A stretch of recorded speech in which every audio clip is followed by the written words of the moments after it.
moom Aldiouma Sow di accuser ne dañu bëgg a nax nit ñi maanaam dañu bëgg a glorifier Yoff yi jàpp que ne kat bon chiffres yi nii am nañ ko alors que tel n'est pas le cas est-ce que vraiment mën nga ñëwaat par rapport ak ni mu ko waxee mais surtout sa commentaire si loolu. waaw xam nga Aldiouma Sow dafa accuser la direction. bu Pastef. waaye ne ñoom li ñuy def nii daal ay naxe mbaay la ay tappale la. ay taf yëngal la. lii daal vraiment ay gént la. nee na direction bi dañ leen di nax li ñu wax du dëgg li ñu naan nit ñaa ngi ñëw. xoolal dara amu ci c'est artificiel dara du ci dëgg.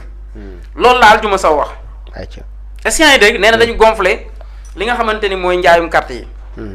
nee na nag mi ngi sàkku ci directeurs généraux yi déedéet dani gars yi dañoo wax directeurs généraux yi nañu ñëw jënd massivement li nga xamante ni moom mooy. ay carte moom mooy carte yi. moom nag mi ngi woo.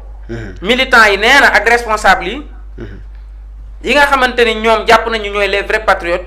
ñu ñëw soutenir démarche bi nga xamante ni moom la Diomaye Faye taxawal pour créer son propre parti politique. daañu si ñëw boobu. waaw. selon lui nee na ce nouveau cadre politique.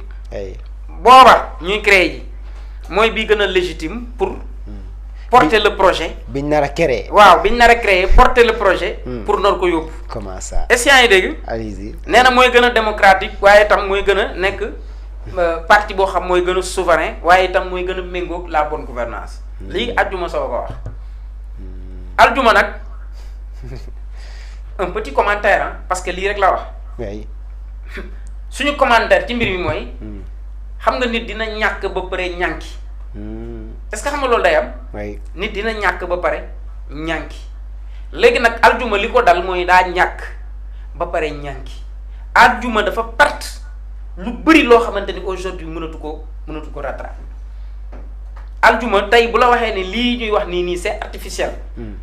non boppam la ko waroon a méngale ñoom ci li ñu nekk mooy li artificiel. li ñu bëgg a nekk ëllëg mooy li. d'ailleurs li muy wax sax c'est une réalité. ay image la ñëpp di ko gis ah. waaw mais c'est parce que waxul dëgg moo tax ma ne la dafa ñàkk ba pare. bëgg a ñàkk bëgg a ñànki bëgg a gëmloo nit ñi ne lee lu artificiel la alors que ñoom li ñu bëgg a créer ëllëg mooy parti bi. loolooy li artificiel.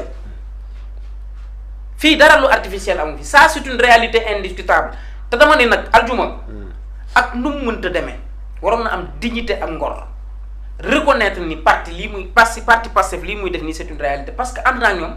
oui c'est vrai. gis na Ousmane Sonko mii ay nit di ko di daw ci ay manifestation di ko fa fekk si di jël seeni dërëm ak ñaar dërëm di ko jox. loolu ñun ñëpp a ko gis. est-ce que yaa ngi dégg. loolu kon taf yëngal amu ci ay nit yoo xamante ni Sonko day taxaw ci bërëb. ku nekk daw di man bi may ñëw sànq. oto bi ma yéeg barki Seydina Lim dama sama yaram dafa daw parce que xamul daal. dama dajeeg benn maire boo xamante ni presque man mantama yaay dama dugg rek yem ci moom. maa ngi nekk ci côté. mais bi ma ko gisee xam nga lu tax sama yaram ndaw ci moom. maire bi presque takk na 4 bracelets 4. bracelet xaw ma nag fu mu jëm xaw ma siège bala jëm xaw ma daal fu mu jëm man mais daal gis naa ci loxoom nii 4 bracelets. mag la moo xam mën na maa jur man. ma xool ko. xoolati ko xool kii gis bracelet bi mu takk sama yaram daw ma ni Ousmane Sonko mii ba muy ñetti yoon am na lu ko yàlla defal. xamaan par rapport ak xëy na Aldiouma Sow bu ñu si desee. waaw déjà moom nee na nit ñi dañuy taf yëngal li ñuy def nekkul une réalité mais aussi woo na Sénégalais yi muy ndaw ñi ñu rejoindre xëy na li nga xam ne moom la jàpp ne moom moo baax pour démocratie muy le futur parti du président de la République est-ce que mën nañ am lu gën a légitime Pastef. mooy arnaque du siècle li ñu nar a tabax ëllëg c'est l'arnaque du siècle est-ce que yaa ngi dégg. li ñu nar a tabax ëllëg. loolu mooy mandargaal maanaam mooy jëmmal ni effectivement nag wor gi c'est officiel.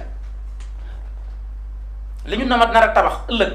moo nar a jëmmal war a mandargaal wor gi ñu wor Ousmane Sonko ni leer na c'est officiel. comment.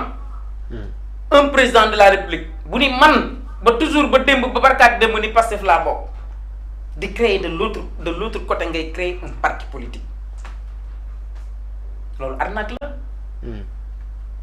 loolu képp ku ko def da nga faux képp ku def loolu da nga faux parce que amoo droit balaa ngay créer parti politique bindal officiellement ne bàyyi naa Pastef ba pare.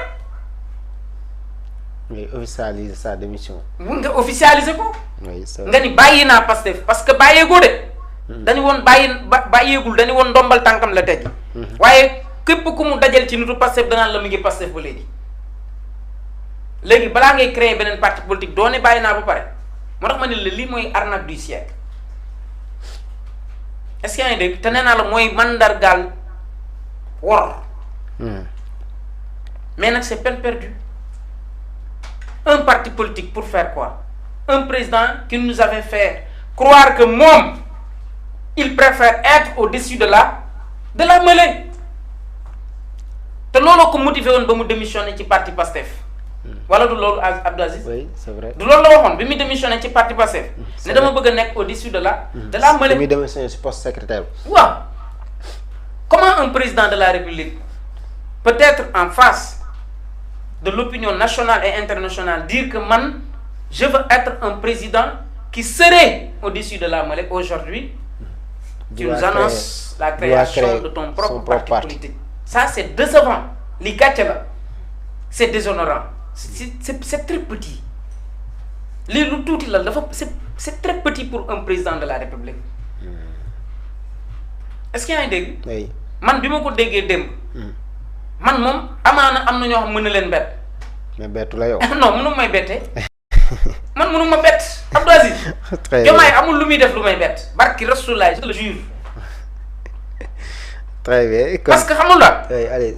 man damay jàng nit man doom nit laay jàng man. man du ma jàng ay kii man nit laay jàng. est-ce que yaa ngi dégg te am na foo xam buñ ci duggee. buñ ci duggee. dinaa la wax sax yeneen i révélation sur Diomaye. waaw fi mu jëm ak parti bi dinaa la ko wax. allez-y nañ dinaa poser des interrogations ci. les militants de pas les militants du ma ko laaj les militants de Pastef mais les journalistes. boobu sax yéen laa koy may yéen journalistes yi. bu ngeen amee chance su jàkkaarloog président de la République Diomaye laaj leen ko ndax déggantewul ak Farba Ngom. Farba Ngom maire des Agnam. waaw laaj leen ko xam nga toogoon naa fi am lu ma wax ci Pape Alé Niang. oui. fii laa toogeen wax ko fii laa toogoon tamit wax ni Diomaye tend vers la création d'un parti politique toogoon naa fii wax ko feneen. wax naa ko fii noonu laa la ko waxee ma ne la nañ ko laaj ndax déggantewul ak ñoom nu mu tuddati ñoom Farba Ngom ñoom Moustapha Diop ñi génn kaso ñii. Pape Malick Ndour waaw ñi génn ñii laa la wax ñi génn. oui nañ dem laaj leen. nañ laaj rek ndax président déggantewul ak yow. très bien. c'est aussi simple que ça. parce que newoon naa la damay daaneel ci loolu. daaneel oui. Abdou Aziz. xam nga Olof Njaay dafa ni daagul fañ la nobe. daagul fañ la nobe. oui. Diomaye muy man muy yow muy Cheikh Mbacké ak ku mën a doon ñëpp xam nañu amul base politique. ñëpp ko xam amul non seulement amul base politique waaye. naka lay mën a ñàkkee base politique boobu ñépp xam ni il est très faible ci espace politique bi ba pare mu ne damay jël mbir mi yóbbu ko référendum mu jël mbir mi yóbbu ko fi mu néewee doole yéen waru leen laaj nit ki fi mu néewee doole lu tax mu ni falaa yóbbu mbir mi sa waay moo tax ma ne la waxtaan a am daa waxtaan ak gars yi pour espérer éventuellement ëllëg ñoom ñu taxaw soutenir le non. très bien. c'est la triste réalité. te nag Pastef nañ jël seen matuwaay. si taxawal parti bii. nañ jël seen matuwaay xam nga jël matuwaay bi mooy lan. parce que ñun ay alerte ñun dañuy alerter rek situation bi Abdou Aziz. tey la lan tey la samedi. oui le combien le 4. le 4 juillet. le 4 juillet 2026. oui.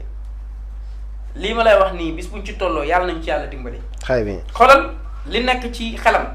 mooy tas parti Pastef. waaw. am na ko jéemoon mais daa mel ne. non ki ko jéemoon def na ko. def na ko mais. bi muy dem la leen ko malheureusement pour lui. est-ce que yaa ngi dégg. oui. mais xoolal waxoon naa la il tend vers la création de son parti politique actuellement nag lii ñuy ruuma daal rek yooyu yëpp. mooy tas Pastef. très bien am na solo ñu ñëw si directement le président démb yow nee nga moom dara du la surprendre si moom.